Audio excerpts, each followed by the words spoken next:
بسم الله الرحمن الرحيم. الحمد لله نحمده ونستعينه ونستغفره ونؤمن به ونتوكل عليه ونعوذ بالله من شرور أنفسنا ومن سيئات أعمالنا. من يهده الله فلا مضل له ومن يضلله فلا هادي له. ونشهد أن لا إله إلا الله وحده لا شريك له. ونشهد أن سيدنا وسندنا ونبينا ومولانا محمدا عبده ورسوله صلى الله عليه وعلى آله وأصحابه وأزواجه وذرياته وسلم تسليما كثيرا كثيرا. أما بعد، أعوذ بالله من الشيطان الرجيم. بسم الله الرحمن الرحيم.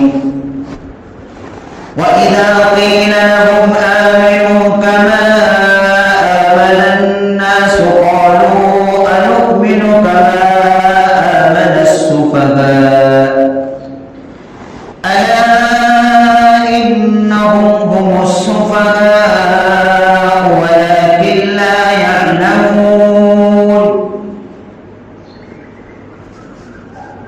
صدق الله العلي العظيم وصدق رسوله النبي الكريم. یہ ذی الحجہ کا مہینہ چل رہا ہے جس کی آج 26 تاریخ ہے.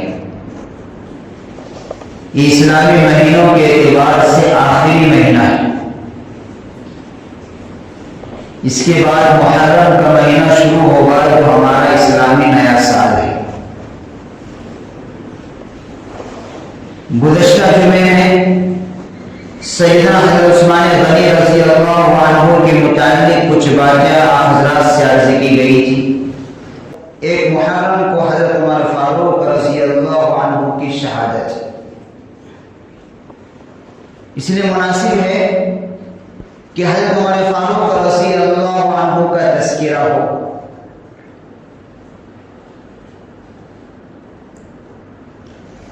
سیدنا حضرت عمر فاروق رضی اللہ عنہ یہ اسلام کے دوسرے خلیفہ ہیں. اسلام میں 4 خلیفہ گزرے ہیں جن کو خلافت راشدہ کہا جاتا ہے. سیدنا حضرت ابوبکر صدیق رضی اللہ عنہ یہ پہلے خلیفہ. حضرت عمر فاروق رضی اللہ عنہ یہ دوسرے خلیفہ تھے. حضرت عثمان غنی رضی اللہ عنہ یہ تیسرے تھے اور چوتھے حضرت علی رضی اللہ.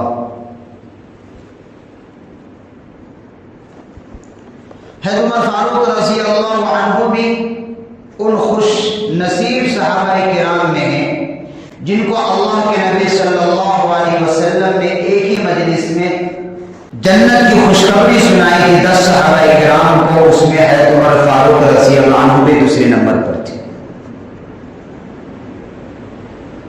اور آپ کو اللہ کے نبی صلی اللہ علیہ وسلم کا مراد کہا جاتا ہے. یعنی اللہ کے نبی صلی اللہ علیہ وسلم نے آپ کو مان کر لیا ہے. جب اسلام پھیل رہا تھا تو اسلام کے خلاف سازشیں کرنے والے، اسلام اور مسلمانوں کو کمزور اور ان کو تکلیف پہنچانے میں جو سب سے زیادہ مکہ مکرمہ میں پیش تھے اور سب سے زیادہ طاقتور سمجھے جاتے تھے، وہ 2 شخص تھے، ابو جہل اور حضرت عمر فاروق رضی اللہ. اللہ کے نبی صلی اللہ علیہ وسلم نے اللہ رب العزت سے دعا مانگی کہ اللہ ابو جہل اور عمر میں جو تجھے زیادہ محبوب ہو اسے اسلام کی دولت سے نواز کر اسلام کو قوت عطا فرما. آپ نے حضرت عمر فاروق رضی اللہ عنہ کے اسلام لانے کا واقعہ 12 سنا ہوگا. فضائل اعمال میں بھی ذکر کیا جائے کہ جب کفار مشرکین نعوذ باللہ اللہ کے نبی صلی اللہ علیہ وسلم کہ قتل کرنے کے ارادے سے ایک جگہ جمع تھے کا انہوں نے نام دارالندوہ رکھا تھا۔ وہاں یہ مشورہ چل رہا تھا کہ کون نعوذ باللہ اللہ کے نبی صلی اللہ علیہ وسلم کو قتل کرے۔ کسی کی ہمت نہیں ہو رہی کہ حضرت عمر فاروق رضی اللہ عنہ کھڑے ہوئے اور انہوں نے کہا کہ میں کروں گا، تو سب نے ایک زبان ہو کر کہا تم ہی یہ کام کر سکتے ہو۔ چلے تو تھے اللہ کے نبی صلی اللہ علیہ وسلم کو قتل کرنے، لیکن تقدیر بھی ہنس رہی ہوگی۔ تو تفصیل سے واقعہ نے بارہ سنا کہ راستے میں ایک صحابی ملے، انہوں نے پوچھا کہ کہاں جا رہے ہو؟ کہا نعوذ باللہ میں اللہ کے نبی صلی اللہ علیہ وسلم قتل کرنے جا رہا ہوں۔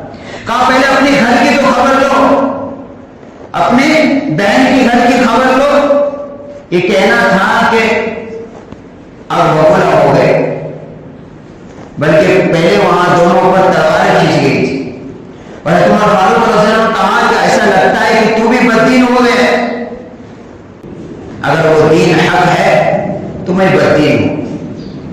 تلوار کھینچنے کو تھی، چلنے کو تھی، تو انہوں نے کہا کہ پہلے اپنے بہن بھائی کے گھر جا کر دے۔ یہ سننا تھا کہ آپ بھولا ہو کے وہاں سیدھا اپنے بہن کے گھر آئے۔ دروازہ بند تھا، اندر قرآن پاک کی تعلیم ہو رہی تھی۔ جیسے آواز دی، دستک دی، بہن نے سمجھ کے عمر ہے، فوراً ہے خباب رضی اللہ عنہ جو وہاں قرآن کی تعلیم دے ہو جاتا اندر چھپ گئے، اور یہ جب بہن نے دروازہ کھولا تو اندر گئے اور بہنوئی کو کہ داڑھی ان کو پکڑ کر مارنے لگی۔ بہن چرانے آئی تو ان کو ایک تماچا رسید کے چکے، طاقتور تھے، نیچے گر گئی، بے ہوش ہو گئی، چہرے سے خون نکلنے لگا۔ تو آخر وہ بھی اسی ماں کی پیٹ سے پیدا ہوئی تھی۔ انہوں نے کہا اے عمر، مجھے ہمیں اس لیے مارا جاتا ہے کہ ہم مسلمان ہو گئے، سن تجھ سے جو ہو سکتا ہے تو کر۔ تو نے بھی جس ماں کا دودھ پیا ہے، ہم نے بھی اسی ماں کا دودھ پیا ہے، ہم اسلام کو چھوڑنے والے نہیں۔ جب کافی دیر کے بعد جب غصہ ٹھنڈا ہوا تو حضرت عمر فاروق رضی اللہ عنہ نے کہا کہ وہ کس چیز کی آواز آ رہی ہے، وہ کیا ہے، وہ ہمیں دکھاؤ۔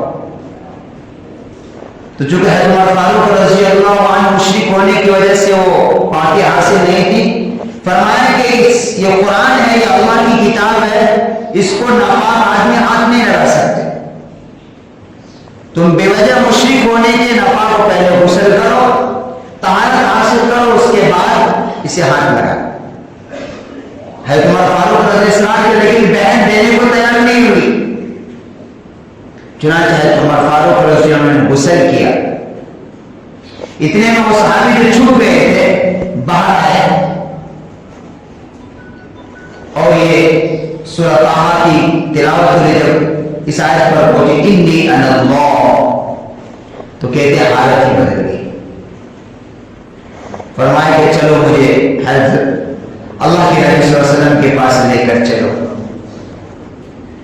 تو حضرت عمر فاروق رضی اللہ عنہ جو اسلام لائے 40ویں نمبر پر آئے۔ ان کے اسلام لانے کے بعد مسلمانوں کی 40 کی عدد مکمل ہوئی۔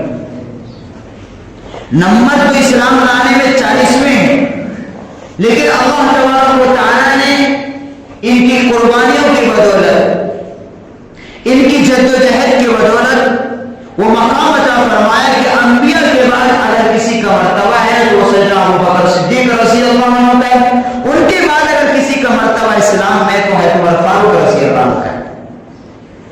حالانکہ قاعدے کے مطابق 40ویں نمبر پر مسلمان ہوئے تو 40ویں نمبر پر آنا چاہیے، لیکن ان کی قربانی، ان کی جدوجہد، ان کی فکروں کی وجہ سے اسلام کے اندر دوسرا مقام نصیب ہوا۔ اور اللہ کے نبی صلی اللہ علیہ وسلم نے ایک مرتبہ فرمایا حضرت عمر فاروق رضی اللہ عنہ کے بارے میں کہ اگر میرے بعد کوئی نبی ہوتا تو عمر ہوتا۔ اس سے بھی پتہ چلتا ہے کہ اللہ کے یہاں اور اللہ کے نبی صلی اللہ علیہ وسلم کے نزدیک حضرت عمر فاروق رضی اللہ عنہ کا مقام کیا ہے۔ کتنے ایسے مشورے تھے، اللہ کی طرف سے وہی فیصلہ آیا جو حضرت عمر فاروق رضی اللہ عنہ کی رائے تھی، کہ جب منافقین نے حضرت اما عائشہ رضی اللہ عنہا پر الزام لگایا، تہمت لگائے، تو اللہ تبارک و تعالیٰ نے 18 آیتیں نازل فرمائی. تو اس وقت اللہ کے نبی صلی اللہ علیہ وسلم مشورہ کر رہے تھے صحابہ کرام سے، بلکہ بات یہاں تک پہنچ گئی تھی کہ جب اللہ کے نبی صلی اللہ علیہ وسلم کی بیوی کو جب تہمت لگی تو اللہ کے نبی صلی اللہ علیہ وسلم جدائی اختیار کر لے. بات یہاں تک پہنچ گئی تھی تو اللہ کے نبی صلی اللہ علیہ وسلم نے حضرت عمر فاروق رضی اللہ عنہ سے بھی پوچھا تمہاری رائے کیا ہے؟ تینوں نے جو الفاظ استعمال کیا تھا ھذا بہتان عظیم، یہ بہت بڑا بہتان ہے، الزام ہے. چنانچہ جب اللہ نے جب برات نازل فرمائی اور اللہ کہ نبی صلی اللہ علیہ وسلم پر جو وحی نازل ہوئی اور حضرت اما عائشہ رضی اللہ عنہ کی پاک دامنی کا اظہار ہوا تو اس میں جو لفظ ہیں یہی لفظ جو ہے عمر فاروق رضی اللہ عنہ نے استعمال کیے تھے ھذا بہتان عظیم، کہ جو الزام لگانے ہیں یہ سب جھوٹے ہیں.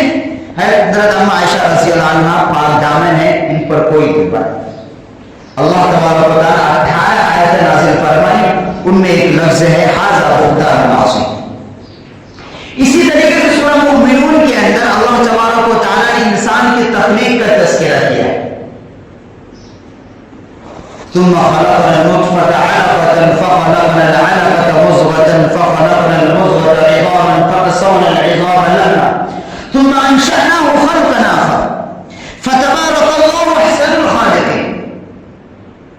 کس آیت مبارکہ میں اللہ تبارک و تعالیٰ انسان کی تخلیق کو بیان کیا ہے بتدریج. جب اللہ کے نبی صلی اللہ علیہ وسلم نے اس کا تذکرہ کیا تو حضرت عمر فاروق رضی اللہ عنہ نے بات تبارک اللہ احسن الخالقین. بعد میں آیت نازل ہوئی. اس سے معلوم ہوتا ہے کہ حضرت عمر فاروق رضی اللہ عنہ کا مقام اللہ کے یہاں کیا تھا کہ جو زبان مبارک سے نکلی وہی نازل ہو گئی.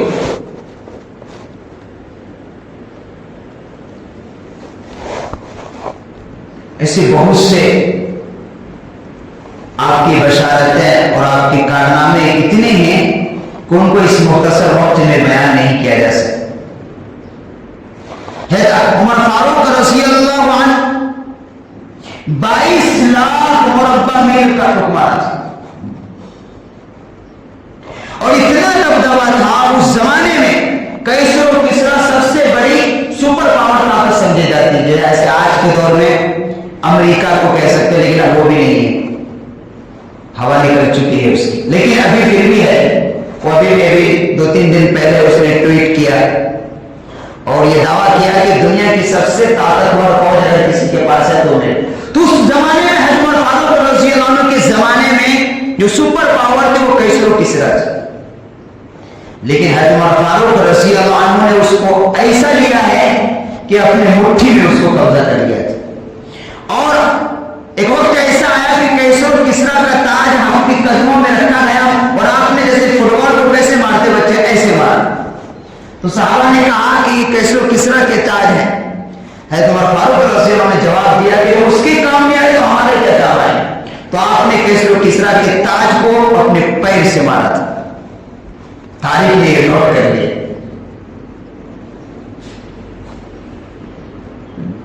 اور آپ کی حکومت کہا جاتا ہے کہ صرف لوگوں پر نہیں تھی، ہواؤں پر بھی تھی، پانی پر بھی تھی. آپ نے ایک لشکر روانہ کیا جہاد کرنے کے لیے. اس کے ایک صحابی کو امیر بنایا. آپ جمعے کی نماز پڑھا رہی ہیں، منبر پر کھڑے ہیں اور خطبہ دے رہے ہیں اور خطبہ کے دوران اچانک کہتا ہے یا ساری الجبل، اے ساریہ پہاڑ کے پیچھے دیکھو کہ دشمن کھڑا ہے. جو صحابہ وہاں تھے وہ کہتے ہیں کہ چوک گئے کہ وحی کا دروازہ تو بند ہو چکا ہے، یہ بیچ میں کیا فرما رہے ہیں. جب نماز ختم ہو گئی تو صحابہ کرام نے پوچھا امیر المؤمنین اب وحی کا دروازہ تو بند ہے، یہ پھر کیا بات. تو حضرت عمر فاروق رضی اللہ عنہ فرمایا کہ جب منبر کھڑا تو مجھے اچانک وہ منظر نظر آیا. کہ سارے جنگ سے سامنے مشغول ہیں، پیچھے نہیں دیکھ رہے کیا ہو رہا ہے. مجھے یہ منظر آیا کہ پیچھے پہاڑ کے پیچھے جو دشمن ہے وہ اچانک حملہ کرنے والا ہے. میں نے اسی لیے اچانک آواز لگائی اس مسلمان کے امیر کو، تو مسجد نبی میں آواز لگا رہے، ہزاروں کلومیٹر دور ہیں وہ لشکر، لیکن ہوا کے ذریعے سے آپ کی بات پہنچائی گئی. اور جیسے انہوں نے پیچھے دیکھا دشمن تھا، پھر انہوں نے سب مڑے اس طرف اور حملہ کیا. اللہ نے فتح عطا فرمائی. وہ تاریخ نوٹ کر لی گئی تھی، وقت نوٹ کر لیا گیا تھا. جب وہ لشکر واپس آیا پوچھا گیا واقعہ، فرمایا کہ ہاں ہم تھے پیچھے سے غافل تھے، ہم سامنے دشمن کا مقابلہ کر رہے، ہمیں پیچھے کچھ بھی علم نہیں. اچانک ہمارے کان میں امیر المومنین عمر فاروق رضی اللہ عنہ کی آواز آئی کہ پیچھے دیکھو دشمن کا لشکر حملہ کرنے والا. ہم نے جیسے پیچھے دیکھا تو ان قریب وہ حملہ کرنے والے تھے، پھر ہم پیچھے مڑ کر لڑے. اللہ نے فتح عطا فرمائی. تو ہوا کے ذریعے سے عمر فاروق رضی اللہ عنہ کی آواز مسلمانوں کو اس امیر کے لشکر تک پہنچائے گی. تو کہا جاتا ہے آپ کی حکومت ہواؤں پر بھی تھی.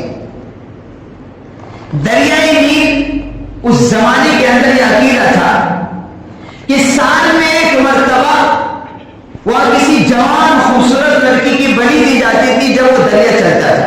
ان کا عقیدہ تھا مصر والا. تو جب مسلمانوں نے وہ علاقہ فتح کر لیا اور وہاں کے گورنر نے ایک لیٹر لکھا ہے عمر فاروق رضی اللہ عنہ کے پاس کہ یہاں کے لوگ عقیدہ یہ ہے کہ ایک مرتبہ اس میں کوئی جن ہے جو سارا پانی جو ہے دریا نیل کا پی جاتا ہے اور وہ ایک لڑکی کی بلی مانگتا ہے. تو کسی جوان لڑکی کی جو بلی کی رہتی ہے تب وہ کیا کرتا ہے، وہ پانی چھوڑتا ہے. یہ حضرت عمر فاروق رضی اللہ عنہ کے پاس یہ خط پہنچا تو کہتے ہیں کہ اسلام میں اس کی کوئی جگہ نہیں. تو حضرت عمر فاروق رضی اللہ عنہ دو خط لکھے، ایک گورنر کے پاس لکھا اور ایک دریائے دجلہ نیل کے پاس لکھا. گورنر کو یہ خط لکھا کہ تم ایک مٹکا لو، پانی لو اور اس مٹکے میں پانی لے جا کر اس جگہ ڈال دینا اور دریائے نیل میں یہ ہمارا خط ڈال دو. اور اس میں لکھا ہوا یہ تھا ایک یہ دریا، اگر تو اپنی مرضی سے چلتا تو مت چل، اگر تو اللہ کے حکم سے چلتا ہے تو میں کہتا ہوں کہ تو اللہ کے حکم سے جاری ہو جائے. پہلے فوراً جیسے وہ امیر نے مٹکی کا پانی ڈالا اس جگہ پر جہاں پر وہ لوگ لڑکی کی بلی دیتے تھے، فوراً دریا جو ہے جوش مارنے لگے. اس سے معلوم ہوتا ہے کہ عمر فاروق رضی اللہ عنہ کا حکم پانی پر بھی تھا.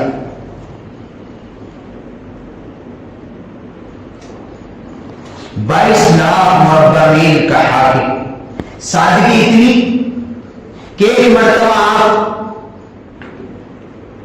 ممبر پر خطبہ دے رہی ہیں، راوی نے لکھا ہے کہ آپ کے کپڑوں میں 12 دیون لگے ہوئے تھے.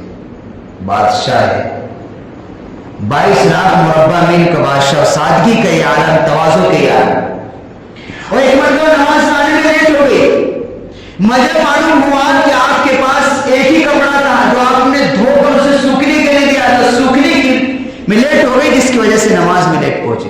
کون؟ مسلمانوں کا بادشاہ. آپ کی عادت شریفہ تھی کہ آپ رات کے اندھیروں میں گشت لگایا کرتے. اسی طرح آپ گشت لگا رہے تھے، دیکھا کہ دور گاؤں کے شہر کے قریب میں کوئی قافلہ ہے جہاں سے آپ کچھ آگ جلنے کی آواز ہو رہی تھی. آپ کے ساتھ آپ کے غلام بھی تھے اسلم رضی اللہ عنہ، ان کو ساتھ لیے. جب اس جگہ پر پہنچے تو دیکھا کہانی کی آواز آ رہی ہے. معلوم ہوا کہ کوئی عورت ہے جو درد ذیل کا شکار ہے اور انہوں نے یہ بھی شکایت کر دی کہ مسلمانوں کے امیر ہیں عمر فاروق اور وہ مسلمانوں کی خبر گیری نہیں کرتے. یہ آواز سننا تھا کہ حضرت عمر فاروق رضی اللہ عنہ کی آنکھوں میں آنسو آ گئے. آپ حضرت اسلم رضی اللہ عنہ کو لیے جو آپ کے غلام تھے، آئے بیت المال میں اچھی طرح بوری کو بھر لیا، کچھ اس میں چربی جو ضرورت کی چیزیں تھی، اور کہتے اپنی بیوی کو بھی ساتھ لیا چونکہ وہاں ایک عورت کی ضرورت تھی. آپ کے جو غلام تھے انہوں نے کہا کہ آپ یہ بوری مجھے دے دیجیے، میں لے کے چلا جاتا ہوں. کہتا نہیں. انہوں نے اصرار کرنے کے باوجود حضرت عمر فاروق رضی اللہ عنہ کہا کہ کل قیامت میں اپنا بوجھ میں ہی اٹھاؤں گا. چنانچہ انہوں نے ان کے سر پر بوری رکھ دی اور تیز قدم بوری کو لے کر کون جا رہے ہیں؟ مسلمانوں کا بادشاہ ہے. کون؟ 22 لاکھ مربع میل پر حکومت کرنے والا شخص اپنے کندھے پر بوری رکھ رہا ہے اور جا رہا ہے اور تیز قدم جا رہا ہے. جا کر وہاں آگ جلائی اور آگ جلانے کے لکڑی سے جلائی جاتی تو پھونک میں مارنی پڑتی ہے، اس میں بسا اوقات نہیں چلتی ہے. اور حضرت اسلم رضی اللہ عنہ روایت کرتے ہیں حضرت عمر فاروق رضی اللہ عنہ امیر المؤمنین پھونک مارن میں دیکھ رہا تھا کہ دھواں آپ کے داڑھی سے نکل رہا تھا. خیر وہ حریرہ سے تیار ہوا، کھانے کو دیا. ان کے 2 چھوٹے بچے بھی تھے. یہاں تک کہ جب ولادت سے فارغ ہو گئے انہوں نے بھی کھایا، ان کے بچوں نے بھی کھایا. اور تھوڑی دیر وہ چھپ کر بیٹھ گئے اور جب ان کو غم سے نجات ملی تو ان کے بچے بھی جب ہنسے کہ عمر فاروق رضی اللہ عنہ نے کہا کہ میں چونکہ انہیں روتے ہوئے دیکھا تھا اس لیے میں ہنستے ہوئے دیکھنا چاہتا تھا، اس لیے میں ادھر چھپ کر بیٹھ گیا اور کہہ دیا کہ تم صبح آنا، تمہارا انتظام کر دیا جائے گا. اس عورت نے کہا چونکہ وہ پہچانتے نہیں تھے کہ یہی بادشاہ مسلمانوں کے، کہا کہ تم ہی اس قابل تھے کہ تم مسلمانوں کے بادشاہ ہوتے. انہوں نے یہ نہیں کہا کہ میں بادشاہ ہوں، میں امیر المؤمنین ہوں. کہا کہ تم صبح کو آنا، تمہارا انتظام کر دیا جائے گا، تمہارے بندوبست کر دیے. اس درجے کا تواضع ہوتا. آج اگر کسی کو ذرا سی مل جاتی ہے تو کیا آخر آ جاتی ہے، لیکن حضرت عمر فاروق رضی اللہ عنہ کو صحابی تھے کہ جو آج ایک چھوٹی سی ممبر سے لے کر بڑوں سے لے کر ہر ایک کے لیے آئیڈیل ہے، ان کی زندگی آئیڈیل ہے کہ آپ غش لگایا کرتے تھے. ایسا تو نہیں ہے کہ میری دور حکومت میں کوئی بھوکا تو نہیں سو رہا ہے، کوئی تکلیف میں تو نہیں ہے، کوئی مصیبت زیادہ تو نہیں ہے. اگر اس کی فریاد اللہ کے پاس گئی تو میں پکڑا جاؤں ڈر اللہ.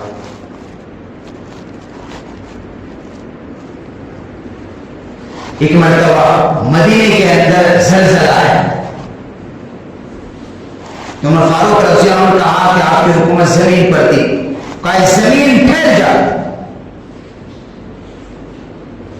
تمہیں معلوم نہیں ہے کہ کیا میں نے کبھی زوئے زمین پر کوئی ناانصافی کی ہے؟ عمر زندہ ہے، یہ آواز لگائی تو زمین رک گئی. اور جب سے اب تک مدینے میں کبھی زلزلہ نہیں آیا. اب ایک مرتبہ آئے گا، وہ مسلمانوں کی آزمائش کے لیے آئے گا. اس وقت سے اب تک زلزلہ نہیں آئے گا. وہ جب آئے گا جب دجال نکلے گا، اور وہ چونکہ کچھ لوگ مسلمانوں میں کچھ منافقین ہوتے ہیں اس لیے ان کی صفائی کے لیے مدینے میں ایک بار آخر میں زلزلہ آئے گا. لیکن جب حضرت عمر فاروق رضی اللہ عنہ دور میں آیا تھا اسی وقت جب انہوں نے زمین کو مخاطب کر کے جب سے رکایا اور وہ اب آخر میں آئے ایک مرتبہ. دجال ہر جگہ جائے گا لیکن مکہ اور مدینے کی زمین کے اندر وہ داخل نہیں ہو پائے. اللہ تبارک و تعالیٰ اس کی باؤنڈری فرشتوں کے ذریعے سے اس کی حفاظت کرے، ورنہ ہر جگہ ہر قریوں ہر شہر ہر کوئی حصہ نہیں بچے. غلط موضوع ہے. تو حضرت عمر فاروق رضی اللہ عنہ کے اسلام کے اندر بہت بڑے کارنامے ہیں. خود صحابہ کرام کے متعلق فرماتے کہ آپ کا اسلام لانا دراصل یہ مسلمانوں کی اسلام کی فتح ہے. آپ کی حکومت یہ مسلمانوں کے لیے فتوحات کے دروازے لائے. لیکن پھر وہ وقت آیا کہ ایک فیروز نامی مشرک تھا، وہ مجوسی تھا کہ آپ فجر کی نماز پڑھا رہے تھے. اس نے جو ہے فجر کی نماز میں وار کیا اور جو تیر جو وار کیا تو اس میں زہر ملا لیا. کیسے گھسا؟ حالانکہ مدینے کا جو حدود ہے وہاں کوئی مشرک اندر نہیں جا سکتا. اب بھی ایک قانون بنا ہوا ہے، ایک حد ہے، اس حد سے باہر ہے، اس کے اندر نہیں جا سکتے. لیکن چونکہ حضرت عمر فاروق رضی اللہ عنہ نے حضرت ابو موسیٰ اشعری رضی اللہ عنہ کے مشورے سے اس کو رکھ لیا تو اسے بڑی یعنی اس کو تیر بنانے کا ہنر تھا، بناتا تھا، وہ آتا تھا، ان کو کام کرنے کے لیے رکھ لیا تھا، لیکن یہ نہیں معلوم کہ یہی میرا قاتل ہے۔ اور ایک مرتبہ حضرت عمر فاروق رضی اللہ عنہ پہچان بھی لیا تھا، جب انہوں نے کہا کہ تم تیر بنانا جانتے ہو، تو انہوں نے یہ لفظ اس مشرک نے، اس مجوسی نے کہا تھا میں اتنا اچھا جانتا ہوں کہ دنیا یاد رکھے گی۔ تو حضرت عمر فاروق جیسے رضی اللہ عنہ جیسے فراست سمجھ گئے اس نے مجھے قتل کی دھمکی دی۔ چنانچہ بعض صحابہ سے کہا بھی کہ تمہیں سمجھے اس نے دراصل مجھے قتل کی دھمکی دی ہے، تو صحابہ نے کہا بھی کہ اس کا کام تمام کیا جائے، کر دیا جائے، کہا تو ابھی کرائیں، اس نے دھمکی تو دی ہے، ابھی نہیں کر سکتے۔ خیر جو وقت آیا کہ آپ فجر کی نماز پڑھا رہے تھے، اس نے اس وہی تیر میں زہر ملایا اور آپ کو تیر سے حملہ کیا، جو پار ہوا، 3 تیر مارا اس نے۔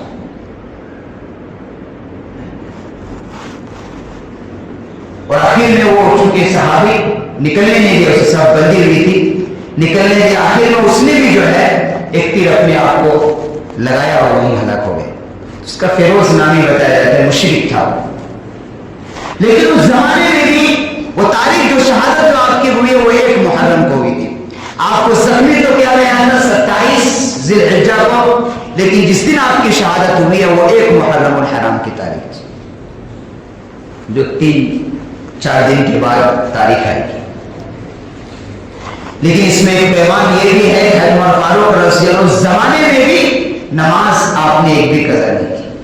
آپ کو جب نماز کا وقت ہوتا تھا تو آپ کو بیدار کیا جاتا اور کہتے تھے کہ جس نماز جو نہ پڑھے اس کا دین میں کوئی حصہ ہے۔ حالانکہ خون جاری تھا، آپ جو بھی کچھ کھاتے تھے وہ باہر نکل آتا تھا۔ اور اس کا مسئلہ یہ ہے کہ جب کوئی کسی کو ایسا مرض پیش آ جائے کہ خون تھمتا نہ ہو تو اس کو نماز کے وقت میں، ہر نماز کے وقت میں ایک وضو کر لے، خون جاتا رہے لیکن نماز پڑھتا اس کی نماز ہو جائے۔ اس بیماری کے عالم میں بھی، اس حالت میں بھی بیدار کیا جاتا تھا اور آپ کہتے ہاں جو نماز نہ پڑھے اس کا دین میں کوئی حصہ نہیں۔ اور جب انتقال